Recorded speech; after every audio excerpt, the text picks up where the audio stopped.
Hey, yo, what's going on, guys? Welcome to episode number 20 of Marvel Yap, where today we're going to be talking about the Band-Aid that Second Dinner just provided for us. We're going to be going over our naughty or nice list and our favorite decks of the year. But let's go ahead and jump right into it. And as always, we are joined with the hostess with the mostest, notmydance. How are you doing today, Dance? My voice might be a little shot today, but in general, I'm feeling really great. I'm having a lot of fun. It's been really cool. Doom to a Nine's been a card that I think I absolutely nailed, where I said it was going to be for me personally. It's been really enjoyable. How about yourself? I'm doing pretty solid. I mean, we got Christmas tomorrow. You know, I see you're looking very festive. What we got on for the fit for today? Oh yes, for my fit today. Thank you so much for reminding me. What is it? We're repping some Baby Groot. I'm full of holiday cheer, as you can tell. This may or may not be my wife's Christmas sweater, and it may or may not feel a little snug. But it's doing pretty well over here, as well as I got, of course, the Santa hat. Did you watch Red One this year? I did actually. Sorry, for a second I thought you said Rogue One because you're wearing the Grogu, and I have seen Rogue One, but it's been a minute. But yes, I did actually watch Red One. What did you think of Red One? I've heard of people who hated it and people who really liked it. I've thoroughly enjoyed it. I actually thought I was very entertained the entire time. It wasn't like the best movie I've ever seen, but maybe a Christmas movie to have in rotation every couple years or so. I'm not opposed to it. That's exactly where it is for me. I definitely don't think it's amazing, but it's one that I'm like, you know what? I can come back to this in a couple years. I don't mind it. Right? It was a pretty good time in general. Speaking of good time, do you want to tell everyone what our topics are for today? Yep. Today we're going to be talking about the Band-Aid that Second Dinner announced yesterday. We're going to break it down a little bit thoroughly. And then we're also going to be talking about our favorite decks of the year, as well as what cards we consider, or Santa might consider, naughty or nice. So we got a lot of awesome stuff to talk about. But let's start off with that Band-Aid, which it only was put out on Twitter, X/Discord. It's not in-game yet. Or maybe at the time of us actually posting this, it's finally in-game and finally on the website. But the Band-Aid is as followed. From the community manager, Griffin, it says, as Marvel Snap grows, we've seen how acquiring cards has become progressively more difficult. Your feedback has been heard loud and clear. It's helped us identify and prioritize a number of major concerns. Here are the major concerns they've identified. Overall lack of agency in acquiring new cards, valid. New users struggling to get to the meta faster, as it takes longer to earn all of Series 3 cards, 100%. Returning players struggling to catch up after missing a season or more of new cards and rewards, oh my goodness, yeah. The randomness of Spotlight Cash system feeling frustrating. So I'm glad they actually have listened and they know those topics, but here we continue more. We take these concerns seriously and are in the process of improving the ways players can acquire cards in this game.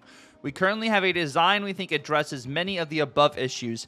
However, rebuilding some core aspects of Snap takes time to get right. We are in the process of gathering additional feedback on the design while the work continues in production. We don't have exact dates of completion yet, but it will take a few months. So, we got some steps in the right direction, which is good, but we have no timeline. This is all just, we're working on something, it's going to come out eventually, but this is where they actually do have some stuff that does help actually going forward as I follow up here. It says, in the meantime, we are taking some steps near term to improve the quality of life around card acquisition. In January's patch, which will be at like the very beginning of January, they're doubling the drop rates of Series 3 cards in collection reserves from every 2 out of 9 to every 4 out of 9, which is actually really solid. That is a good change to allow you to get Series 3 cards more quickly. So instead of it taking like 4,000, 5,000 collection level to be able to be Series 3 complete, not necessarily it's going to be half of that, but your odds are going to be much better than that prior, because the way the rates are, it's not like, oh, I open, every single time it's the first 4 and then it resets kind of thing. Like, it's still going to take a minute to get all the cards since we still have a lot of Series 3 cards. But it'll be quicker overall now, and it's just a Band-Aid fix, which is why this section is called Band-Aid, because of that emphasis.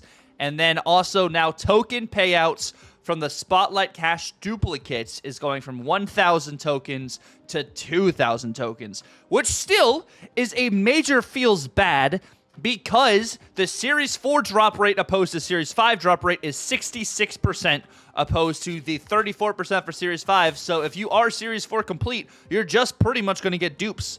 Larger majority of the time. Yes, the extra 1,000 tokens is better, and that'll add up. Hopefully it doesn't add up because we always one-tap over here. But both of those changes are coming in January. How are we feeling about that, Dance? I mean, straight about the drop rate of the Series 3 cards, it puts it more in line with where we were when the game first launched. Yes. Now it'll take about 2 to 3 months to get about Series 3 complete, I believe, as in comparison to like almost a year. I think it's like 9 months currently, because I think you have to get to 6,000 above collection level as it currently stands to get all the Series 3 cards. Wow. Bringing that way down to about 3,000, 4,000, depending. That's such a good like that's such a nice improvement that I think that's one of my favorite ones, because I think I've talked about before how I really want to see more love given to those newer players, and especially the returning players. Yes. Which, going into the token payout, I don't know. It's better. Yes. It's what I wish we had at the beginning. And I think with the fact that the series have increased so much in size, each one of them, I feel like it's the simplest way to say it. Yes, this is a band-aid solution. This is good. But if we had as many cards in the game today as when, like, let's say Spotlight Ashes were announced, they should have done 2,000 tokens then, because of how many cards there are to actually get, because of how difficult it is to get all of those cards. And I mean, I really enjoy that stuff. But I mean, the biggest thing I want to say, though, you mentioned that Griffin said 4 different points in terms of like where they really wanted to make the concerns taken care of. And what is it? I believe it's the first one and the third one. If you could say those again for us, because those I don't believe are addressed here. I don't think they actually fixed those here. The overall lack of agency in acquiring new cards is the first one, and the fourth one is the randomness of the Spotlight cash system. Yeah, and also the third one even, right? Because the returning players, no catch-up system. Yeah, so all three of those are really the randomness. Yes, it does feel better. I think it's still frustrating, but in general, it definitely. I don't think it really fixes those issues, which really goes into the point that, like, yes, this is a band-aid, but I mean, a fair question, I think. Do you think that the system needs a band-aid, or is it like, are we on life support, or is this a situation where, we're actively bleeding out, and this isn't where you should be putting a band-aid? This is where we should be wrapping it in gauze, bubble tape. What is it? Just give it a splint. I don't put a band-aid on a broken leg, Tucker. What do you do? You literally took the words right out of my mouth. I think Snap is on crutches right now. I really think, like, this Band-Aid fix is for a broken bone. So, like, it's really, really tough to look at, and I think they addressed situations. They fixed their stuff quickly in this patch that they could fix immediately, but it doesn't affect the big major kind of problems, which were those other three points that we were talking about. Like, yes, you're getting 2,000 tokens now for a duplicate, but they didn't change the odds of you getting a duplicate now. So you're still going to get that duplicate. They're just like, well, here's some extra tokens so you guys can complain a little bit less about it. But, like, I think holistically, maybe this is greedy, maybe it's not. It should be 3,000 tokens if you get a duplicate, if it's going to be a larger majority of those duplicates being Series 4 cards anyways. I think you need to up that as well so it's even lesser of a feels bad.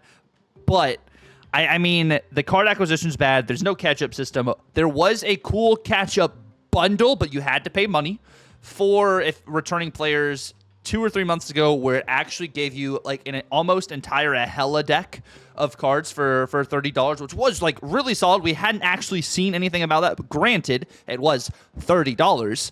But it was a catch-up mechanic if you did not have the Series 3 cards, and it was all base cards for those as well. So they weren't like, oh, you're just getting variants, and then you also have to get them. You were just getting variants. I'm going to correct you on that, because I actually have a buddy. I have a buddy who just started into the game, and I got him that one because I wanted him to have a deck. Yes, it is just the variants of those cards. So you got, I can actually remember it. You got a Black Cat, Infinite, Giganto, as well as Ghost Rider, a Hella, and then maybe Blade, I want to say was the last one. But yes, it was just the variants of those cards. So as much as I want to give a point there, I'm gonna have to say that yeah, it's definitely difficult. And you still had to get those base cards as well to be Series 3 complete, which is a feels bad True, there. yeah. But I will say, speaking of cool variants, we do have. If you guys aren't logging in, please be logging in every single day into Marvel Snap, because there's 16 days of login rewards, which is a nice amount, but there are 14 days in total of the rewards. So in those 16 gap of days, if you log in 14 different days, that's when you can get your free Elsa variant. I think on the 7th day, right? Yes. Yeah, Elsa on the 7th, and then you get the borders on the other one. Let me see. Which, speaking of, did you see the snowflake borders? Did you see what those look like? Can I see the rewards here? Yeah, yeah. Click. That. Is it okay. just? They're okay, but is it just me, or is this giving like Andy's room wallpaper vibes? No, it 100% is Andy's room wallpaper. Right? Like, I was looking at that, and that's all I could think about. I was like, I don't know. This one, as well as the Christmas wrapping paper and the candy cane one, I'm kind of just okay. Yeah. They're okay to have just an extra aesthetic, but like. Exactly, yeah. No. I mean, maybe this is gonna pop on Luna Snow. Maybe Luna Snow, Iceman, and then I don't know which other. Sasquatch. Oh, the sun. Sasquatch. I was gonna say Sunspot Winter Vacation. Ooh, Snowguard. Snowguard. Of course, everyone's running Snowguard right now, so perfect. Well, Snowguard is actually making her way into some more decks as of late. I think that she's been returning a bit, but before she's really Series talking 3 about, now. because she's Series 3 now, exactly. Because people don't have to spend 3,000 collector tokens on her to get her. But no, but like legitimately, I actually really love the drop rate of Series 3 cards. I think that's gonna be like that's the one I'm most excited about personally for newer players coming into the game, because I feel like that, like I said, it just reduces the amount of stress and the workload that you have to get for stuff. And not to mention, what they are doing with those is very specifically, if for players, let's say like us, who aren't collection complete, you've got all the cards, it is very different for them because in a group now of 9 reserve pulls, what it previously was, you would get 2 new cards, 3 different random cosmetics, title, avatar, or variant, 100 collector tokens, and then 3 sets of like 150 to 200 credits. Now the new reserve rates, we have this confirmed by Griffin, is going to be 4 Series 3 card reserves. And then if you are Series 3 complete, it's a 25% chance for getting 100 collector tokens, a gold ticket, an avatar, or a title, which actually I love that change already. Then you get the 100 tokens, 3 of the credit reserves, and then just straight up 1 random variant. So you're guaranteed a random variant every like 9 now. Yes. Oh. So like that's one that because someone asked about that, and he announced that in the team answers area of the Discord. And that's one that I want to say, like, I love that. It does mean that probably we're going to see less new players who have a variety of avatars. That's fine. They don't need that many. The avatars don't mean a lot. And the fact that, what is it, as like future stuff, at least as someone who opens up the reserves, if I open up a bunch of reserves now, there's even smaller chances of me getting the gold tickets. Yeah, I've got 42 of them, Tucker. I don't need any more. I don't care about gold tickets. Like, if I want a gold ticket, I'd play Conquest. It's just not that deep for me. Yeah, I don't know. The gold tickets, I feel like, are one of the biggest. Whenever they look at the whole, like, the overhaul of the acquisition, or maybe even the reserves, or whatever they're going to be doing with that. Dude, if that gold ticket disappears, I ain't going to be complaining. You know, it's just, I don't give a crap about that. No. I also feel like, I'm not going to lie, this goes into my whole thing that I talked about before. Conquest needs a redo. Like, someone like me who used to play exclusively Conquest, and I'm even seeing streamers like Hoagland who would be only Conquest gaming, just don't like being locked in a room with a bad matchup for 10 cubes in a row. Even if yes, snapping is the thing you can do to maybe mitigate those games. It ain't easy, Tuck. It ain't easy out here. It ain't easy being breezy. No, Conquest. I think Conquest is a drag. I like it for like tournament format. I think I like that better than having to do like just quick play matches. Because like when we were just playing ranked for even like the Snap Gauntlet, like I was like, this is we're running through matches and stuff too, but I like the bracket idea of like, you know what, I have to play this way. I know your deck, and I got to play around it. Like, I feel like I like that just dynamic more than like just the ranked stuff. But like, I play more ranked, of course, in Snap overall, just because for like content-wise, it's better to do quick matches and stuff. But I think there's at least a couple new things that they need to be adding. Also, we do have this week, we do have High Voltage coming back, I believe, and we're going to be having... Oh, yeah, that's the 28th, yeah. Mm-hmm. That's going to be Saturday, I think, this week, if I'm not mistaken. So we'll and have that the is with Lasher? Yeah, Lasher, which is the 2/2 activate, afflict one card with the power of this card or something? Yes, exactly. I want to say that you're correct there. I'll pull that up real quick. But yes, Lasher is going to be coming out this week, which is going to be hopefully a pretty good card. Again, we're getting another activate. They're drip feeding activate into us. But what it is on the activate for a 2/2, afflict an enemy card here with negative power equal to this card's power. Gotcha. So, okay, I don't mind it. I'm chill with that idea. I like the card. I think it's going to be hopefully a cool card. But also, we're seeing another Affliction style card, Tucker. Mm-hmm. And don't worry. I understand that you're investing some time into buffing up Lasher. However, have you ever considered my 3/3 Luke Cage? Yeah, I was about to say Luke Cage value just goes through the moon continuously until, I think someone brought it up actually in the comments on our last video and said, I would not mind Luke Cage being a 4/5, just like Jessica Jones being a 4/5, because, That's what I said last time, Tucker. Yeah. I said that. That was me. Well, you and someone in the comments also was like, oh, I think 4/5 with Jessica Jones because their relationship. Yeah, no. Oh, true, that too. Okay, yeah, I got you. Yeah, no,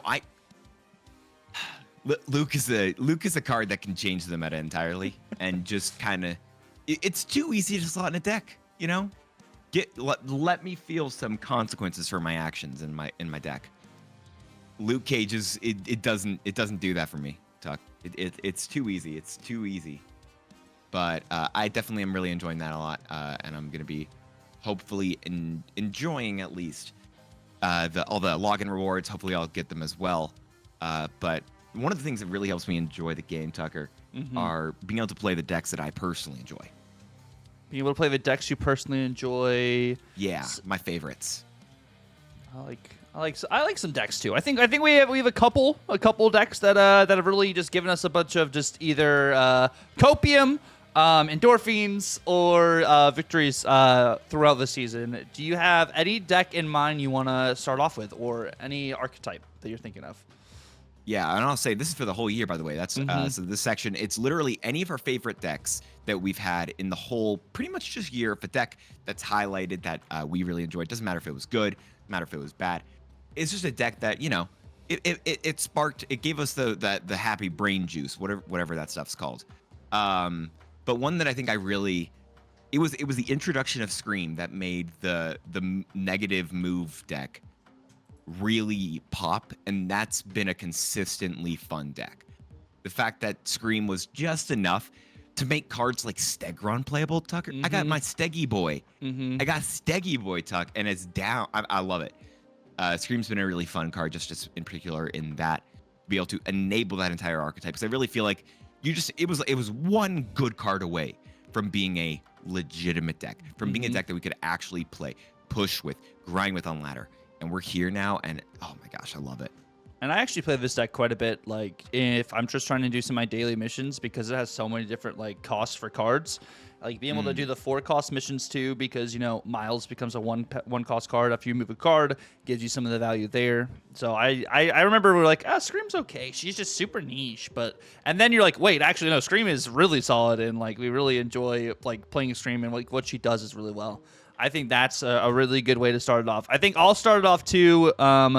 Going off of that as well, I like to play Discard. I think Discard actually, of course, has always had a space like for me. Like I love Discard overall, and I think with the addition of Scorn, it really just helped elevate the deck even more to have that extra card to give you value if you don't have the Apocalypse. So you're not just relying on maybe just like having to do Collector Swarm things or having to get your Apocalypse big every single time, having Proxima be like the final card you get kind of thing. I feel like this is really, really solid, and like super, super pumped that this card was in the game and added the value to Discard.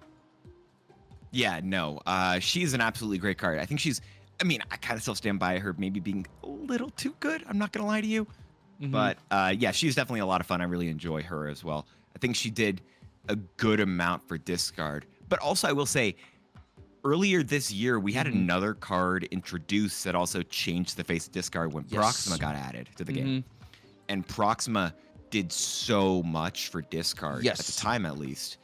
And I mean, she's just a great card now. Like, she is one of the, I think she's one of my favorite styles of cards, even if I maybe think she's too strong, whatever. I think she's really good and does a lot of really cool things for the archetype that, yes, you can do some similar stuff with Scorn, you can do some similar stuff with a lot of the other cards in the game, but she has been one of the most, I think, just useful cards, I feel like, inside of Marvel Snap. Being able to allow a different deck kind of as a transition piece. Goon Knight, right? Hmm. That's a whole style of deck. The Odd Hawk, whatever exactly that looks like. Hmm. Whenever Moon Knight got his rework, that's been one of my favorite deck styles as well to play, because I feel like you can do so much there. You get so many different opportunities, good amount of control. Like Moon Knight, I already kind of liked even before he got this even costed card change. Then he got this change, and it's been sick. I love it. He's been a cool card, as well as the whole deck kind of existing in this weird limbo state. It's been really awesome. No, I think that Moon Knight change is one of the best OTA changes, or was it a patch change? It may have been a. It was definitely an OTA. It was an OTA. Okay. As one of the best OTA changes I think we had for the year for this card to have been not necessarily a dead card, but 100% a way less utilized card for how sick this character is overall. Adding value also to just Series 3, because this is a Series 3 card that people can use just on the offhand, opposed to having to, get a Series 4, Series 5 card. So, like, I like the versatility that's added. It was used in Goon Knight, like that's its main home. It's been used for some Fenris, other stuff too, not just necessarily Goon Knight, even in some old school discard lists. So it was really cool to see this card get value. I'm going to think of another 3-cost card here as well. I'm going to go with Surtur Slam. Surtur Slam is definitely one of my favorite decks of the entire year. Absolutely loved this list. There's a couple different iterations without Surtur. We're using Gwenpool instead, which is some of the OG build, but we use the Surtur build, and the Surtur build brought me the most love and success too. And I saw a lot of people running this list, which was just awesome to see, like the deck sprouting up everywhere. But definitely this also card is very versatile and has, the other Big Dumb Idiot stuff, which is really cool to see. Big Dumb Idiots has really progressed in so many different ways this year. There's been so many different packages of Big Dumb Idiots, but this card really elevated and made it, brought it to the top. Yeah, no, the Surtur Slam stuff in general has been really cool. It's also been nice to see just in general, I think, just the Surtur and Scar deck in general just go forward, because Scar's the first card that we got in the full year. And we started with him. We were thinking he's maybe okay, and he kind of just sat there and did nothing for pretty much the full year. And they realized that we started the year with Scar, and then we ended the year with basically Surtur Slam. And I'll say, just Scar being able to be a cool and viable deck with the enabling of Surtur has been really sick. It's gone down a little bit with Alioth taking, being knocked out of the package, Scar getting hit. Like a bunch of the cards keep getting hit because the deck was really good. But it was still, I still like this card. I like the deck, and I feel like you've gotten a lot of good opportunities with this card in order to be able to buff just the stuff up in general. I feel like it's really cool. Yeah, I think it would really, like, it elevated even Thanos a little bit too, just being able to have like those big cards on the board. That whole entire Thanos season, which Thanos is a card that has had so many different just ups and downs this entire this year for him. Yeah, because what is it? At one point, it was still this year when the Stones just buffed everything in general. Yep. And they had to, what is it? That was after, it was in like March or April when they changed him and nerfed him so that the Stones only worked with him. And then they kind of didn't matter for quite a few months. Yeah, Thanos was just dead. Literally, like, it wasn't like you couldn't play him, but like he just really wasn't applicable. You couldn't play him. In the meta. Couldn't play him. I tried. You couldn't play him. Let me tell you, I tried so hard to make Thanos playable. You couldn't. You just simply couldn't.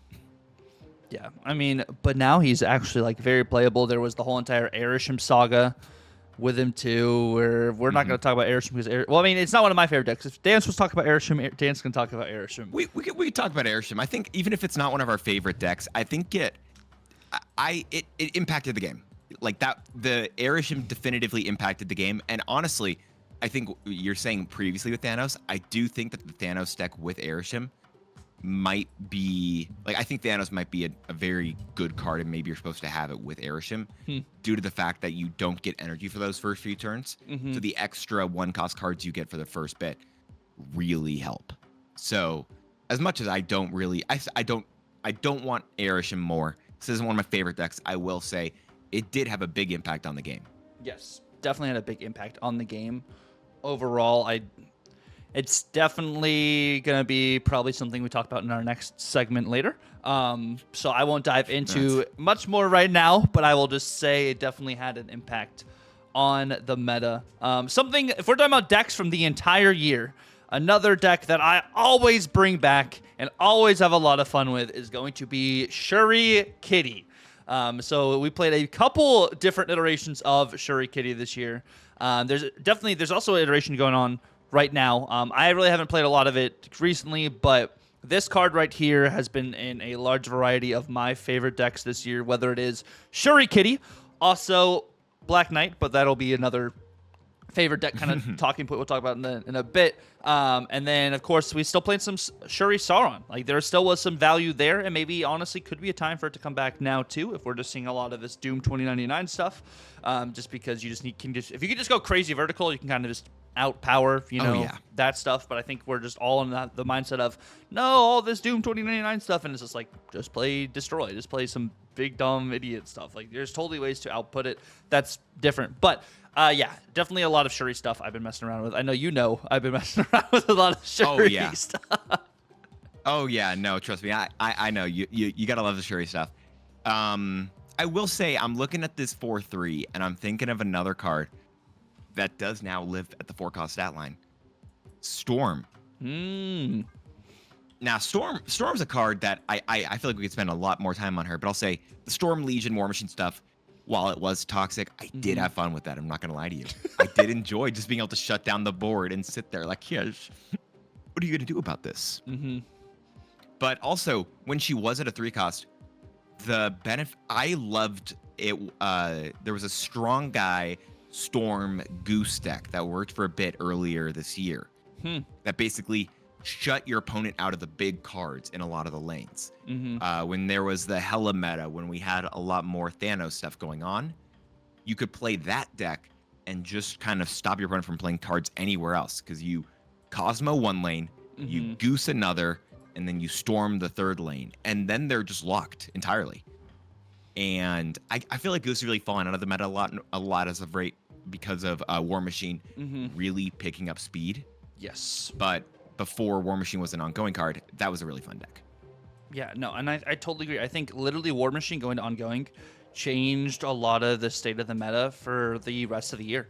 And I think it really made this card actually a dominant force. Like, they had to take power away from this card. And I think this card still is incredible. Even if this is a 4/5, I still think this card is just really good because the ability it gives, being able to get into a Goose lane, a Storm lane, being able to get into, like, it was Airshim Lockdown was a whole thing too that was just freaking pain. But before it was Airshim Lockdown, this card I liked even more. I like it too because it allows you to do Infinite Ebony Maul things. Like, it just really just opens up the board. Coal Obsidian, Crossbones. Like, this is a really solid card. I'm really glad they added changes, and this is a flexible card too. It's not just one-dimensional into single archetypes, which is really solid. Whereas some other cards, like this guy over here, which still is one of my favorite cards in the game, good old Black Knight, is going to be super niche. You can add some tech to it and flexibility and stuff to it, which is nice. Yeah, the Maria Wolf is just freaking incredible. Of course, we have, the other spotlight, but I think the Maria Wolf just with the fire just is really good. But as I was saying though, this deck has actually, or this card has gone through a variety of different kind of situations. The Ebony Blade used to make it so it could not be destroyed or have its stats reduced, but now they're like, well, that was too OP because it was too OP. And Shadow King just, it definitely just rules all now. But This was a really solid deck, and like you had different tech pieces, whether it was old Zabu, whether it is even like kind of new Zabu, whether it was Sarah Affliction stuff. Like this guy had a lot of just different changes. Like now it might be actually a decent time for him to make a comeback because there's just so much Doom on the board, and there's not a lot of tech in those kind of decks, so you could probably go vertical with it, like if you wanted to do like some Infinite stuff again. But man, I am excited for the future of Snap. I'm liking these, liking what we got so far. What do you have for your next one over here? I'll say, by the way, we're talking about how we're excited about the future of Snap, and we're just talking about the past. I'm hoping we're gonna have another fun year of card releases in front of us. But I will say, there's a new archetype that emerged this year that when I told you about, I feel like I was slandered. I feel like I was dunked on, Tucker. And this is my time to air my grievances about hand buff. Okay. Okay, hand buff. Hand buff has been a really fun deck. A deck that I think has actually really been using one of your favorite cards. I think it's been using a lot of Scarlet Spider as of late as well. With new Zabu, with with I think Gwenpool really just let that deck come to its own. But it uses cards like Festus, it uses Galacta, it uses Nakia. All these cards that I feel like you just don't think about. Comboing it with Mysterio, comboing it with Mr. Sinister, comboing it with Sebastian Shaw as the #1, I think, best combo in there. That deck has really come into its own this year and has been an absolute blast to mess with. Yeah, I rag on this deck all the time, but it's mainly because I can't pilot it that well. That's the main reason I rag on it. But it definitely has a lot of different uses of utility and a lot of cards that literally get like no love whatsoever actually being viable and applicable. And I think honestly it got even better, like way better this season, I think, with Galacta. Gwenpool added that initial value that really allowed it to go like over the top, but like now with Galacta you can get some more consistency there, and like you can get your Sebastian Shaw to be just absolutely huge, and we love that Scarlet Spider's getting love. And Zabu, honestly, when hand buff was really starting to rise again, Zabu was bad. Like Zabu was not a good card. I think he was still a 2/3, but now he's a 1/2 again, and the 1/2 value, being able to get that extra just emphasis on discounting your cards on curve is just incredible. So it's really cool to see that. So I think that totally makes sense. And yeah, Dance has put hours and hours into some good old hand buff stuff. I'm gonna something I've been playing a lot of, maybe not recently, but I played a lot of this season. Is I played a lot of Mill, and I had a lot of fun with Mill. That was definitely a big arc of my year, was playing a lot of Mill, whether it was the Stature, Black Bolt, Discard, Hand Mill as well. Mill has come around in a very interesting spot. Baron Zemo came out this year, guys. Like, it is crazy to think about. A lot of these cards, a lot of these Series 5 Season Pass cards all came out this year. Like, time flies, you know, when you're having fun and stuff. But this came out this year. Like, Mill actually got decent. I still don't think Mill is good. It's good against certain matchups, but it's overall just a okay, I would say, a deck. It's really, you have to snap into a bunch of situations in order to really capitalize, or people are just going to retreat for one, so your cube rate's not going to be that high. But I definitely had a lot of fun with this archetype, and you know, we split Baron Zemo a lot. We finally landed on this one over here too. Yes, adorable kittens. I was going to say, I really feel like Baron Zemo just needs a card that says ongoing. This gets +3, +4 if your opponent has no cards left in their deck. I feel like that's all you need for Mill to really just make it. But that hot take from there. Sorry, just wanted to throw that out there. But anyway, no, I really think Mill's been a lot of fun. It's been very good. But you know what's a deck that we also just we got tired of and mentioned it earlier, but it was played a lot. You remember Hela? Freaking Hela. Goodness gracious. Right? I know this is maybe favorite decks, but it's also turning into a little bit of a reflection on the decks of the year. But Hela was everywhere, because as soon it wasn't even as soon as, right? Even before Hellcat became an activate, Hela was already in so many different places. Then she got brought down. Then they turned Hellcow into an activate. Then she came right back into the meta. She's been in a lot of places this year. We've been seeing a lot of her. I can't say that I've really, this is one of my favorite decks back then, she's back now with like gore and using Legion and stuff, and that's cool to see. I still don't know if I like her, but it's been fun to at least see this deck go through quite the metamorphosis, I'd say, this year.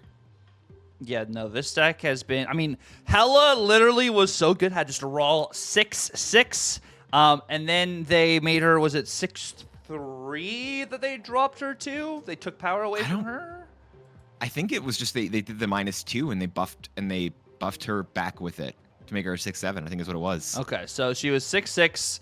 And then there was no negation for whatever cards you resummoned. And then they're like, you know what? Let's make a little bit of a change. Let's make her 6/7, -2 power. And then it's like, okay, well, people are running Luke Cage on this list, but let's go ahead and make her a 6/7 -3 power. And then it's like, well, second dinner, we were already running Luke Cage in our Hella list. So, okay, cool. You gave her -3 power now. I don't know who's it made the games that you didn't get Luke Cage so much worse, which I think is, yeah, it just really goes into my point that Luke Cage should get a change entirely. Yeah. But I mean, if we're going to talk about Luke Cage, we haven't mentioned, I will say, we haven't mentioned Clog. Well, that's not one of my favorite decks. That's why I haven't mentioned Clog. Clog's another one that also has just been really dominant this year, especially with good old Cannonball, even especially earlier this year to even like now. Like, oh my God, yeah, this year. Yep. This year, Professor X used to let used to stop cards from moving into his lane. That was still this year. Mm-hmm. Oh my gosh, why did it take me so long to realize? Yeah, that's insane. I forgot about the Cannonball Professor X stuff. I was going into the Kate Bishop White Widow stuff. That also was very tough.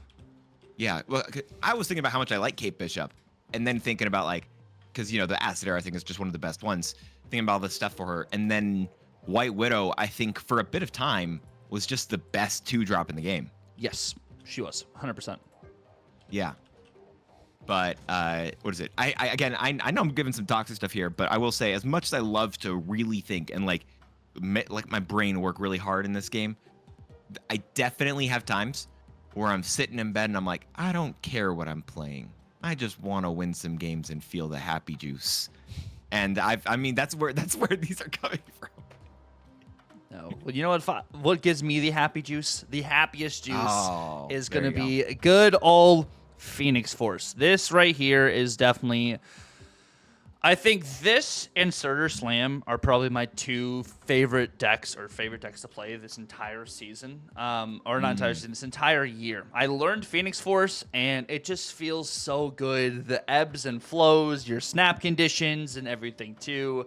Like, I played Move originally when I first played this game. I never got really good with Move because there's so much math and everything involved. But with Phoenix Force, it's like I tone it down just a little bit. I know what types of cards I'm going to be moving. I have Destroy, and Destroy is pretty streamlined.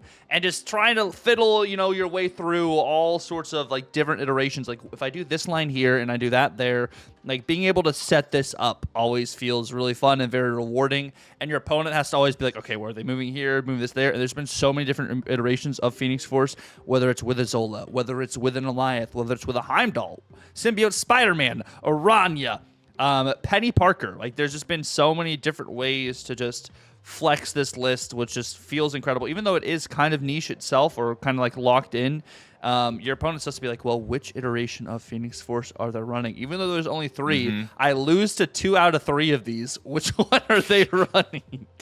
Yeah. No, Phoenix Force has been a really fun deck. It's definitely, I still go back to when it came out and everyone's like, why in the world would you mix Destroy and Move? Stop it. This doesn't make sense. And we're out here now on the other side of it and being like, it's such a good marriage of the 2 combos of decks. And I feel like it's so much fun. But, I mean, you mentioned Symbiote Spider-Man. And I think Symbiote Spider-Man decks weren't good. But also, I had so much fun playing like the Galactus, like Black Panther stuff with it. I mean, like, it wasn't good. Like, I cannot say that enough. The decks did not have any good stat rate whatsoever. No. But the stuff that went all in on Symbiote Spider-Man is like, listen, I'm gonna put down a Black Panther. I'm gonna put down my Gwenpool to buff my hand up even more. I'm gonna put down my Arnim Zola, so it just goes everywhere. I remember playing a Galactus onto a full lane, and then Arnim Zolaing it into an empty lane and winning the game entirely. And that, listen, I ain't gonna say this deck is good. I cannot say that. But if this deck did not bring a smile to this ginger bearded, Santa hat wearing, Grogu chested man, I would be lying to you. Okay. Good old Galactus. Black Panther actually got love. Black Panther got buffed too to get some extra value there. He's still not good. No, Black Panther is still not good. As my kitty covers my mic. I have like 2 or 3 more. I don't know how many more you have, but I got a couple more ones that I'll give some love to. I think I got a couple more myself. I think another list overall is I like the anti-venom stuff. I think the anti-venom value has been really solid. I'm glad that, like, at first, like, why would you get anti-venom? This card just feels meh, but, like, Luke Cage. It is just so good. And, like, being able to play a card out for 0, no matter kind of what it is, and just having either a Shadow King or a Luke Cage to save whatever power it had. Mobius just is not relevant right now, even though there isn't a lot of anti-venom still running around. People are like, well, I don't really want to slot Mobius in that 3 cost. They've been just doing, like you said, the Luke Cage. And I think that's just, it overall has the better value into a bunch of these different archetypes. But yeah, I've loved these. Just there's so many different anti-venom shells. Like, this list is really good. Yeah, no, the anti-venom's just been a really good card. Don't forget, this card was a 4/6 originally. I think they buffed it to a 4/7, which is insane. I love the fact they did that, but they also buffed Wiccan to a 4/7. Yes, that also.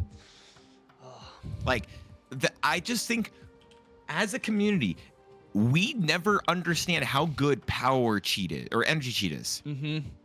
Like, the fact that both with Wiccan you get that value, with anti-venom you get that value, and neither one of them is at a big enough cost that you're really struggling. Wiccan decks, I think, are some of the most fun that I've had, being able to play like collector stuff with Wiccan. Like, Wiccan also is just making it into a bunch of different meta decks now with using, I think it's one of the reasons why Alliath, I think, got nerfed. And at one point was just the best deck. I think it was like a week or 2 ago. But it's been great. And also, let's not forget, Quicksilver and Domino are legitimate cards you can play in 2024, Tucker. If you told me when Scar was coming out that when the year ended, we'd say, like, wow, can you believe that they made Wiccan or that they made Quicksilver and Domino good cards? Be like, oh, what'd they do to those cards? Nothing. What? Oh, and there was the Blink. Remember, people were like playing Domino with Blink stuff too, which is probably more a little bit more copium than this. That was copium because that didn't last. Yes. I said it. I said that wouldn't last, and but no, Wiccan's been an absolutely amazing card. It's been cool to, I don't know. This has been one as well. Just that energy cheat it's insane, bro. It's so good. Yeah, no, they did incredible with this overall as a card, and it's still really relevant multiple months later. And then let's see. I'm trying to think of one last kind of archetype that I'll say I've got 2 more to end it off if you want. Okay, I got one more. I got the whole entire Patriot Ultron kind of shenanigans, or the big bads list with Ultron was also one of those very interesting shells. It is crazy how the drones going from 1 power to 2 power just really elevated even more. Granted, there are so many drones that fly out. It makes sense how updating the power does really make the card better. But this card was dead. People were not playing Ultron in Patriot. They were just playing Doctor Doom. And then they elevate the bots to a 1/2 from a 1/1. And it literally changed the game. It made Sandman really relevant. Like, it just really just set the tone for Series 3. And it was just really cool to see that actually really work out. Oh my gosh, I forgot about, I was going to mention this. I forgot about the, as well, not to take away from this one, Zoo as well. Yes. That was a whole month. That was Gilgamesh. Forgot about that deck entirely. Not to spend, I don't have anything on that deck. I forgot that was a whole thing. Yep. Zoo as a deck with Marvel Boy, That was an insane time. Marvel Boy and Gilgamesh. Yeah, no, but what is it? That any of those decks, either the Patriot, Gilgamesh, the ones that are dropping a bunch of the one drops, those are really cool. I think both those decks I think were a really fun time, and really Brett brought a lot of stuff into the game, making those decks that I feel like were more so forgotten, really give them that final big push that they need to get over that finish line. Kind of similar to what the Stormbreaker did to the deck, to the Hammer Bros. Have you been playing Moon Girl Hammer Bros? I played Moon Girl Hammer Bros earlier this year with Hitmonkey and stuff before the changes. I'll say I will say if you haven't played it yet, you should go back to it. This deck also with King Eitri is so good. Good old King Eitri. It's been one of the very few places that I think King Eitri is actually like really hit. It's just, I don't know. It feels like a really good thing to be able to play King Eitri on turn 1, Black Swan turn 2, Thor activate, or you play Thor and then you play your Beta Ray Bill. You float for a turn and activate, and then you've got your She-Hulk, your Hitmonkey, your everything else, and just drop a massive load. No. Huh? What was that?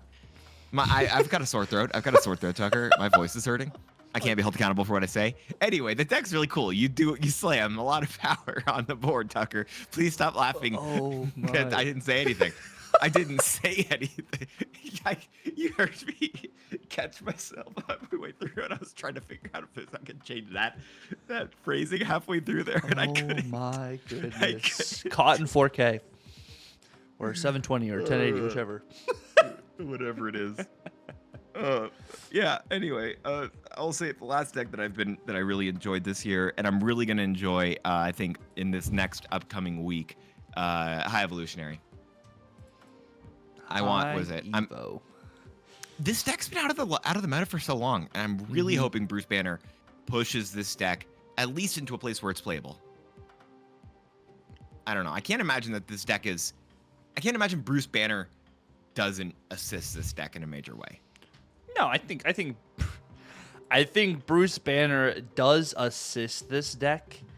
I just think Bruce Banner himself is just going to be very interesting as a card. I mean, we know how Danger Room works, and Danger Room never destroys your cards. Never. It always destroys my cards. Never. It always destroys all my cards. Always destroys all your cards. And if it is always destroy your cards, looking at what Bruce Banner does, whenever you end a turn with unspent energy, there is a 25% chance that Bruce Banner hulks out, and it turns into the base Hulk, a 6/12 Hulk. So there's no special token for him. It's just a 6/12 Hulk. He has the base cost of 2 and power of 1. And his Spotlight Week does have High Evo, and it does have Ravonna in it as well. Yeah, really good Spotlight Week as well. I think Bruce Banner is going to be an amazing card. I'm hoping this does good for High Evolutionary, but you're saying it like you're feeling pretty low on this card, Tuck. So I think what's really cool is Danger Room always destroys your cards, so that 25% chance, it's every single tournament it does the check for 25% chance to see if it turns into the Hulk.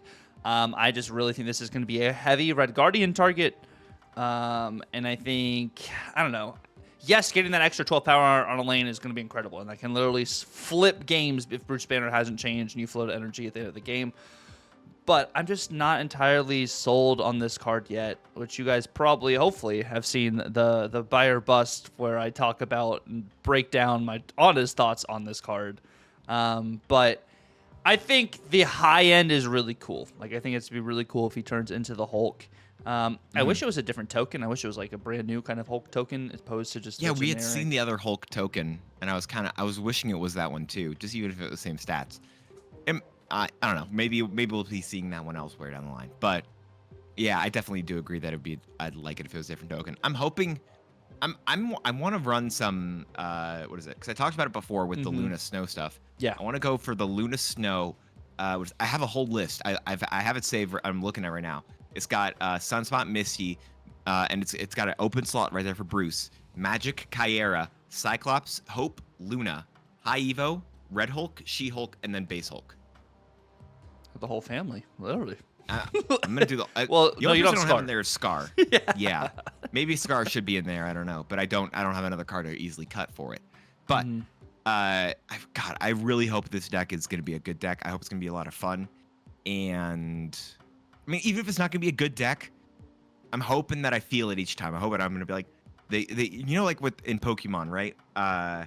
Because I play Pokemon Go. I remember this where you throw the ball and it's like, Yep. No, you didn't get it. Sorry about that. It just like it fakes you out every time, right? Doesn't it? It feels what it does. Yes, especially like in any Pokemon game, you always do. When you get to the second roll, you're like, okay, I got it, and then it pops out on the third roll, and you just cry. Especially after doing like a raid, and like it's like literally a shiny like 4-star easy, and you're like, oh, I got this. You I got worked it. so hard. Like, yep. You worked so hard. You're like, there's no way that all of my time, all of my effort, won't matter, and then it just doesn't. But I feel like that's why I don't know if you can put Bruce Banner into deck other than High Evolutionary, because of that aspect where if he's not in High Evolutionary, like you're potentially just not getting any value for the cards for like this extra energy. I guess you use Sunspot.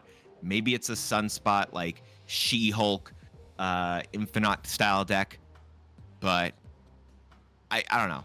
I'm also feeling like you want Magic in decks with him, just to give you more turns for that. You go with that? I think you definitely Magic really enables you to have just more opportunities for it, because like if you play Magic, I mean, if you don't play Magic, you still could have 4 turns, but you have to float turn 3 to have 4 turns, whereas like with Magic, you're at least gonna have 4 turns there unless they shut it off.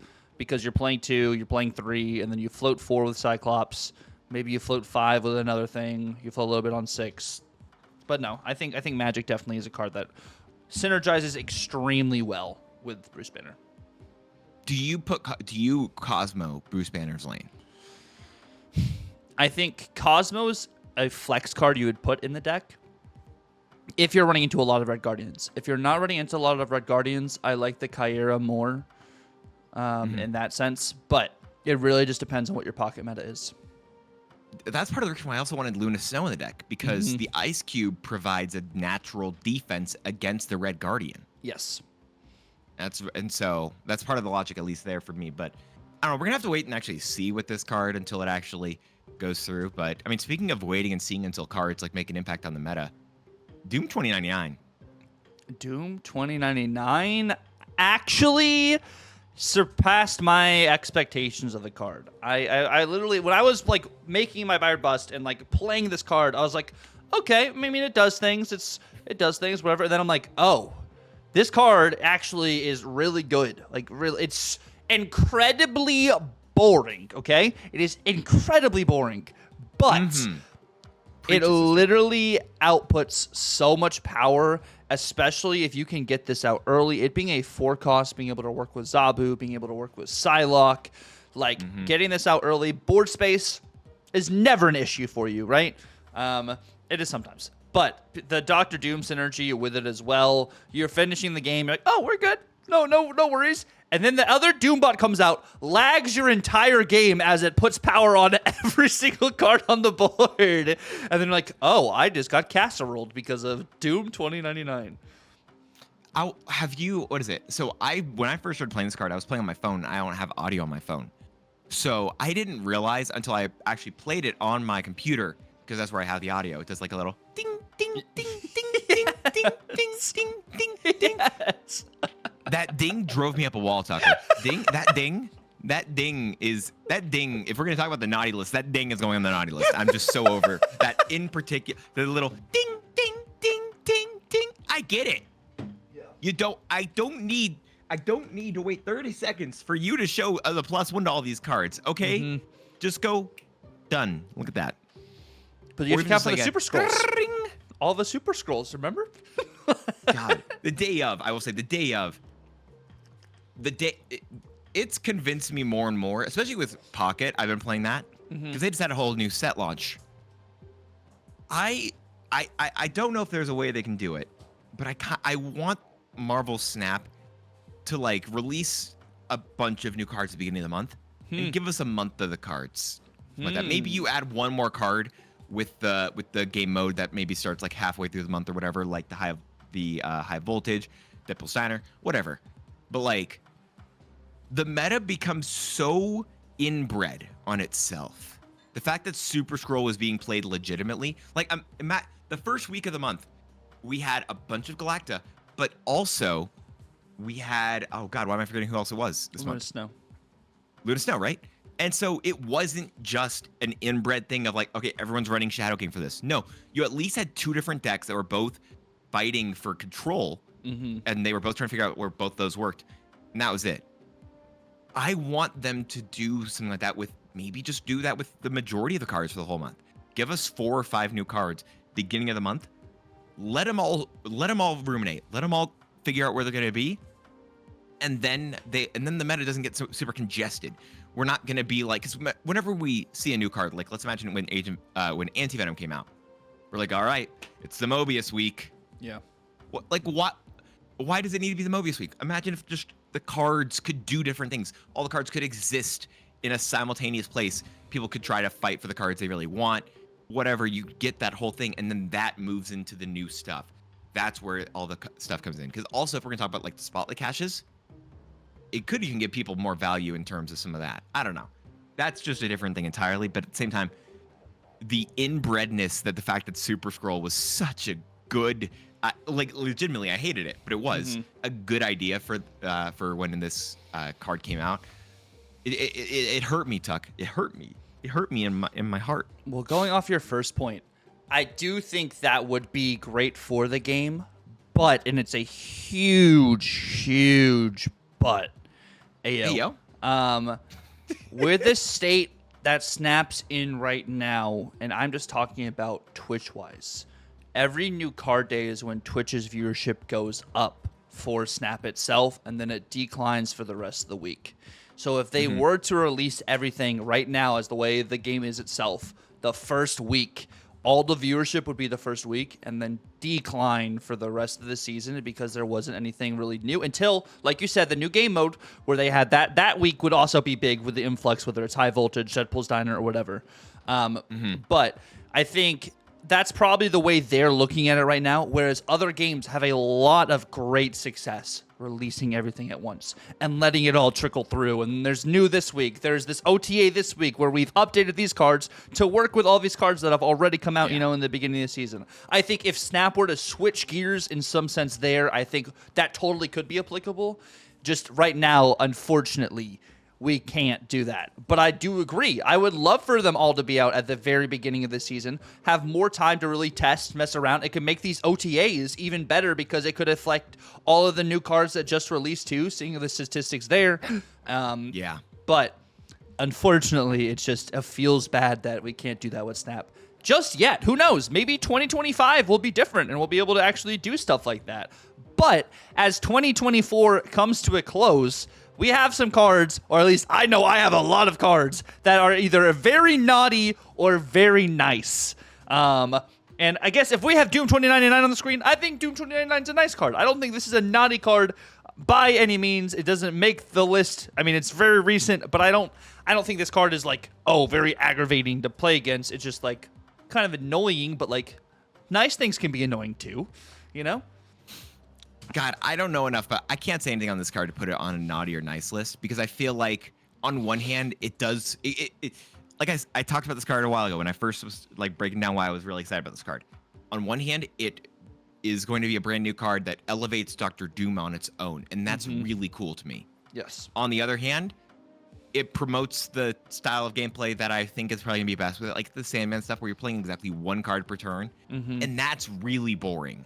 Yes. And creates a very boring metagame. So on one hand, I'm like, yeah, that's really cool. On the other hand, I'm like, God, this is boring. Yes. So I agree, but also like, I can't stand there with you. Okay.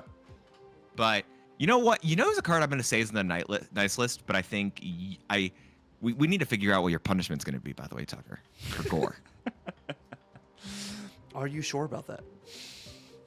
I'm pretty sure. I think gore is on the nice list. Gore's not a card that has hurt people. He's a good card, but he's just a good 6-drop. He's not like Blob. He's not like the original Red Hulk. He's just a good card. He is a good card. Very solid card. He definitely can win you games, but he's not as aggravating to face like you would say a Blob. Like Blob was literally just incredibly aggravating to face. This still is one of the best 6-cost cards. I will say that. Yep. But he's not as like, oh no, I'm facing Arishem. Oh no, I'm facing Blob. It doesn't feel like that. I mean, and it's also not even a lane that it's not even a thing where you can be like, oh, I've lost this lane now. No, you can compete against a Blob lane completely fine. It gets to like, I think it's like I'd say it's 16, 17 fairly often. Which is still incredibly good. It's still good, but then by you just realizing you're playing against a Gore deck, you just stop playing some of your cards and it's fine. So, I don't know. This is a card I think is on the nice list, and it doesn't look like that based off his face here. Yeah, but people need to stop playing him in negative. People are still just messing up and playing him in Mr. Negative. Like it's yeah, everyone who played him in negative, I want to say thank you for letting me win Tucker's in my bet.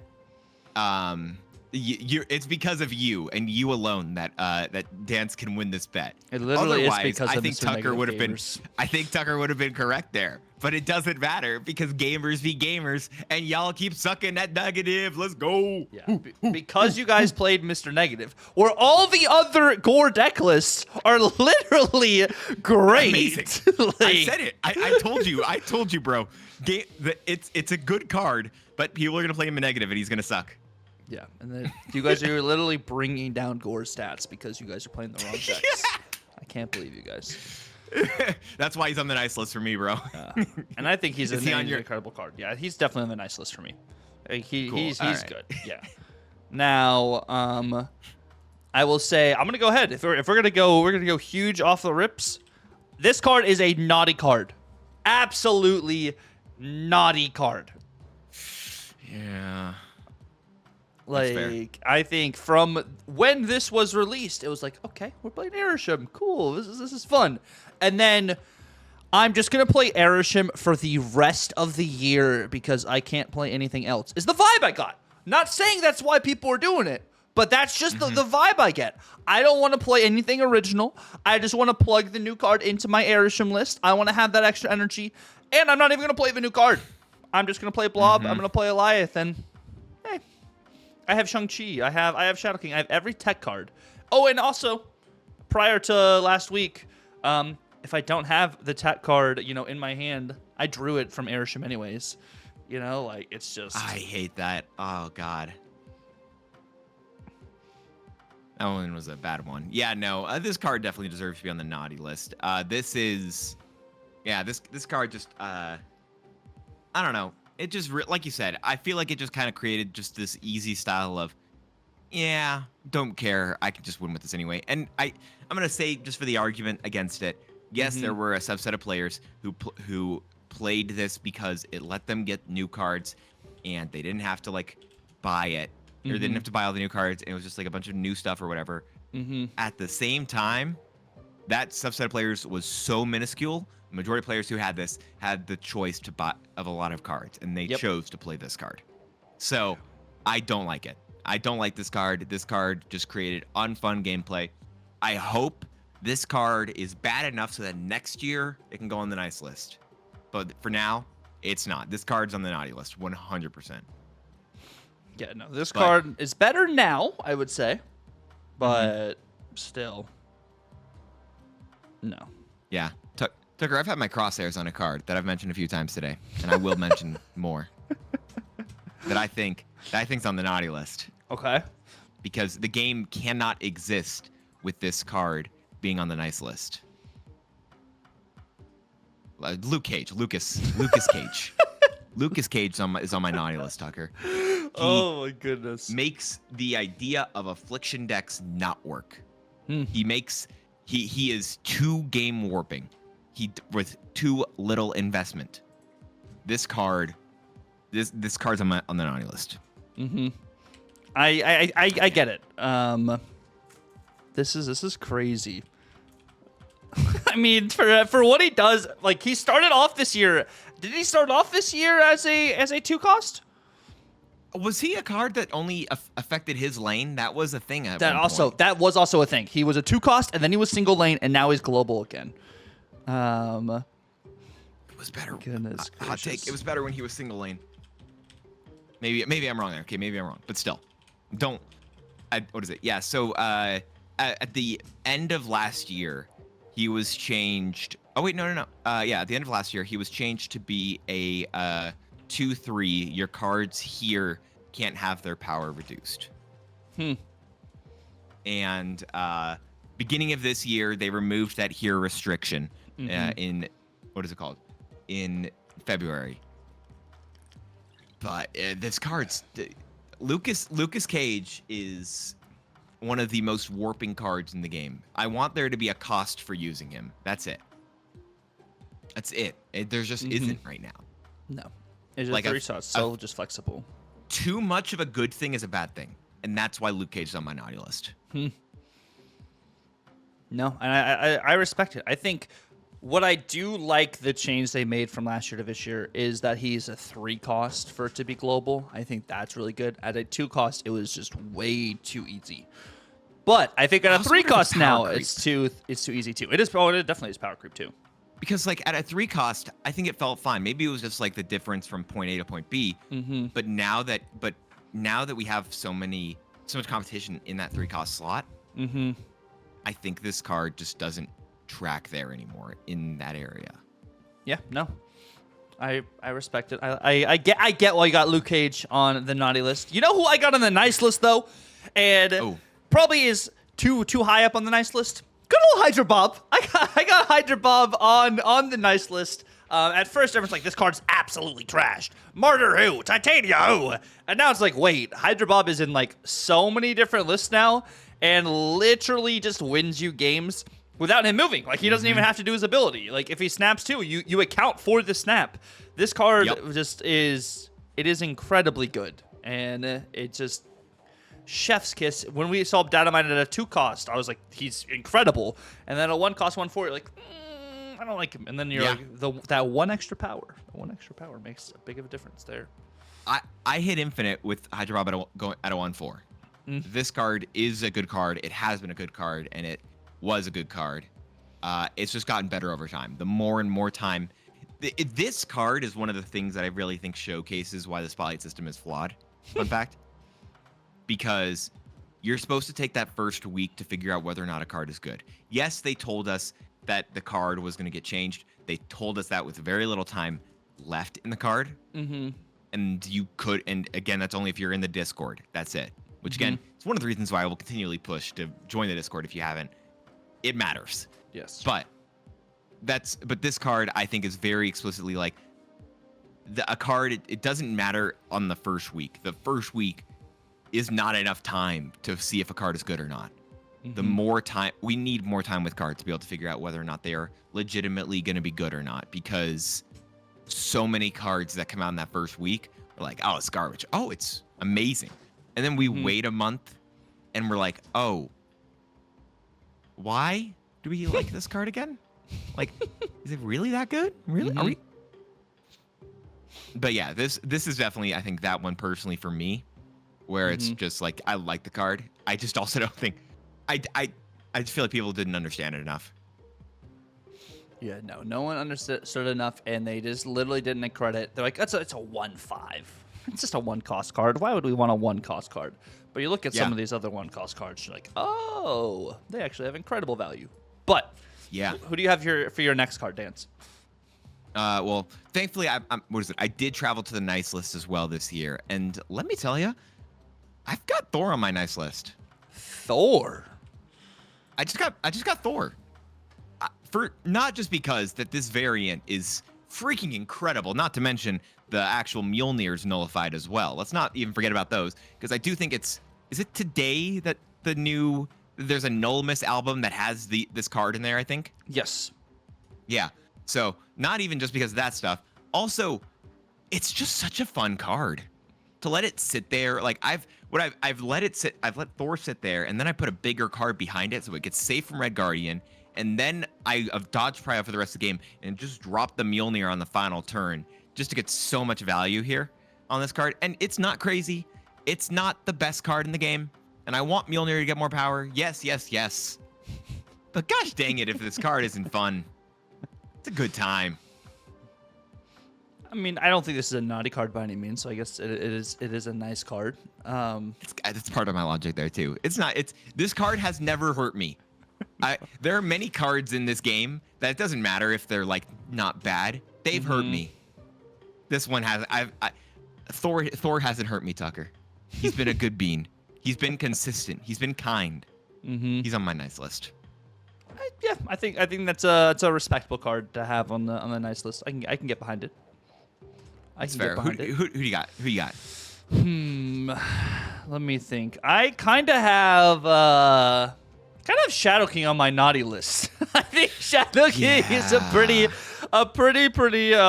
naughty card. I think he's gotten a couple different buffs this year to literally make him go over the top. I'm not saying you can't be a good card and be naughty. But like this card definitely it's fun to play, but it's also naughty to play this card. It's naughty to get hit by this card. I think this just encompasses all of the features of a naughty card itself for what it does. That's why Thor. Every reason why this card is a naughty card is the antithesis of why Thor is a nice card, in my opinion. Yep. Shadow King has gotten so many changes just to be hurting me more and more. Also, I think they want this card to be just as prevalent as Shang-Chi, and I don't want that. I don't want it, but I think that's what they want, and I don't like it. No. Yeah, this card's hurt me too much for me to say this is anywhere short to be on the nice list. Also, I'm gonna be honest, that face does not look like someone who wants to be on the nice list. It does not. That looks. I mean, for what he does, he is evil. I believe he's one of the villains in New Mutants, which I never saw that movie, but I believe he is, or something. Yeah. No, he's definitely on the naughty list. Galacta brought someone else to me on the nice list. I wasn't expecting Galacta to bring me a Christmas present, but she brought me Captain Marvel. Captain Marvel is on the nice list. Okay. Captain Marvel's on the nice list for me. Like if you know what, at the beginning of this year, she may not have been on the nice list, but at the end of the year, she moved to a location that put her on the nice list, if possible. I think that's what happened. Like, she just wasn't a card that I cared about, but she just moved to a place that, and cards have come out that just made her a good card. Yep. And I think this is it's just a good card, and I love it. Since we lost Elsa, and then we got Galacta to overshadow Elsa, Captain Marvel got back to her glory. I agree. Yeah, no, this card has just been a blast. I think Captain Marvel's just been a really cool card to see, and I really enjoy it. What is it? I was gonna say, Tuck, I have a few that I would like to ask you. Okay. If they are on your nice or naughty list. I don't know if you have that for me, but I have a couple for you that I would like to know, in your opinion, if this card is on the nice or the naughty list. What we got? Gladiator. Ooh, that could kind of flip flop. Right. Gladiator could easily be on either list, and if it's neither, I accept it. But he's a card that I feel like is very much kind of middling in there. Gladiator's a naughty card. Gladiator. Say that to me again, but slower. Gladiator. no, I'm sorry. We're good. Just tell me why. Tell me why.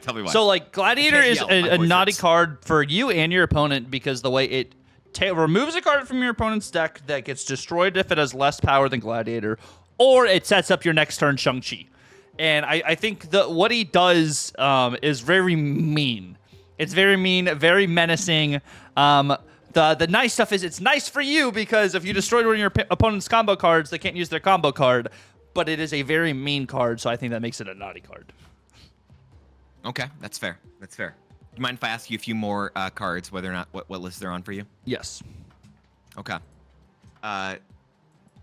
Rogue. Rogue is a nice card. So Rogue, just not just because of the art. Let's make that very clear. Not just because of the art. Rogue is a nice card. yes, her ability might be naughty because it steals from your opponent, so the labeling steal is naughty. But it is a very polite, hey, thank you. I'm going to take that from you. It's not. It's the country charm of Rogue to be like, thanks, sugar. Yes, literally. It's just, thank you, sugar. And just go and you just steal it. No. I think she is a nice card because it's only one card that gets affected, opposed to like an Enchantress where it's, haha, your entire lane is gone now, brother. So no, I think it's a very. I can't imagine Enchantress saying that. No, she doesn't talk like that. You see Enchantress saying, hell yeah, brother. Yeah, no, your entire lane's gone now, yeah, brother. Enchantress would never say anything like that, but. I was trying. It's such a great image. Oh my goodness. Okay. All right. Wait. Then I'll ask you this: what list is Dagger on? Ooh. Let me see. Dagger. And I'm not just talking about Cloak and Dagger and Marvel Rivals because they are my main. I got to the whole thing where I got like all of the custom KOs for them. By the way, they're so much fun. Oh, you're at Centurion? Do you have the new avatar for him too? No, that's the last one. That's the last thing for them, and I don't have that yet. Anyway, sorry, distraction. Okay.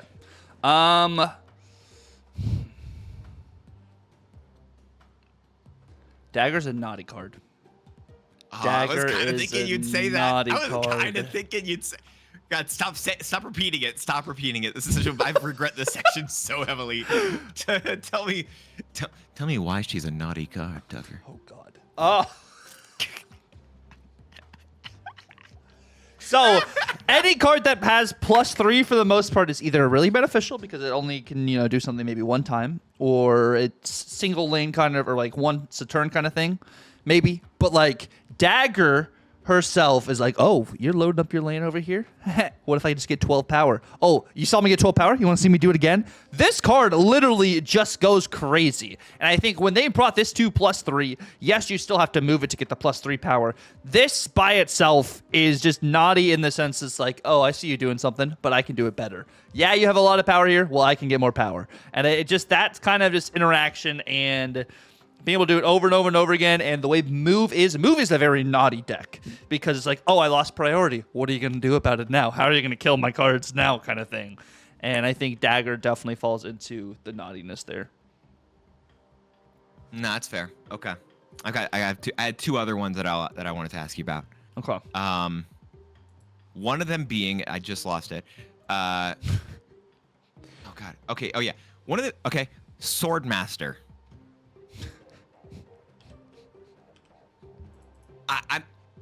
Here's the thing. I like these questions because right now it doesn't. Man. I don't think this is a really good card. I don't think it's a bad card, but does it not being a good card make it inherently naughty?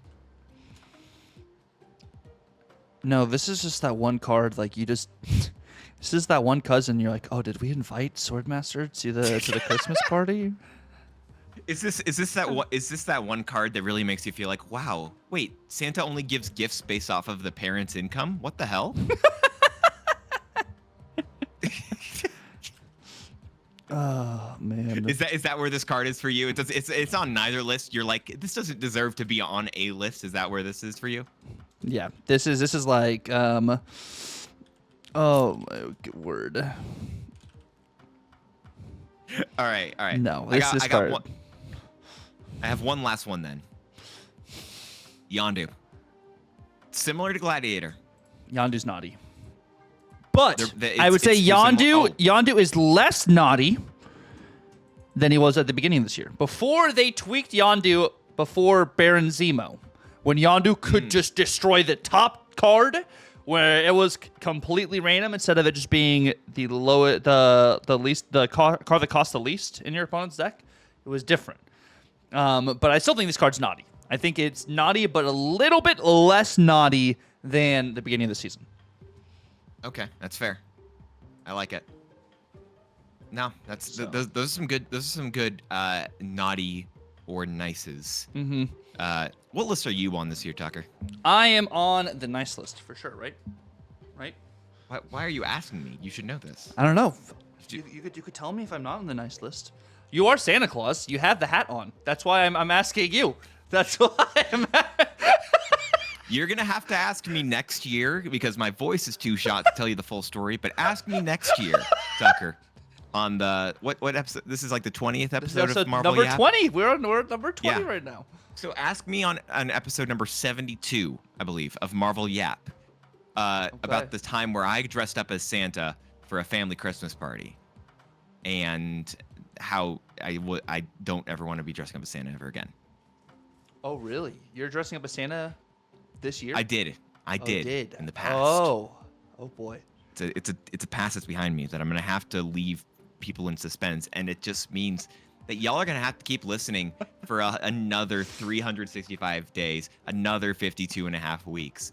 As Tucker and I wish you all the happiest of holidays, and hope you all have a great time celebrating Christmas, Hanukkah, Kwanzaa, whatever your hearts are celebrating, whatever you all gonna have a good time with. Make sure you have a great time with your loved ones. Make sure you have a good time snapping if you're going to be doing that as well during the holiday season. And there's a good chance that Tucker might be live some of the days around the holiday season. Probably not immediately on Christmas or the days prior, but he's going to have some free time. So make sure y'all are followed to twitch.tv/TUCCRR.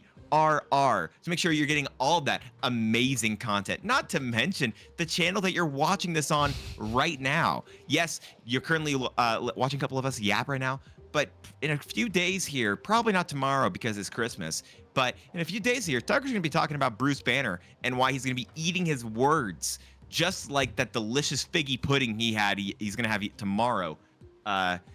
And it's going to be an amazing time. So make sure you're subscribed over to his YouTube channel, as well as follow him on Twitter, his TikTok, wherever the hell else he is. Make sure you're doing all those. But before you do that, please click the description down below and follow Not My Dance on every single one of those platforms listed. Please. That is way more important than hitting any of the follows or the subscribes here on this channel. So please hit those. Blow this man up. Hey, yo. But we really hope you guys have an absolutely fantastic, holiday season. Thank you guys so much for watching. Until the next time, you guys have a good one, and laters.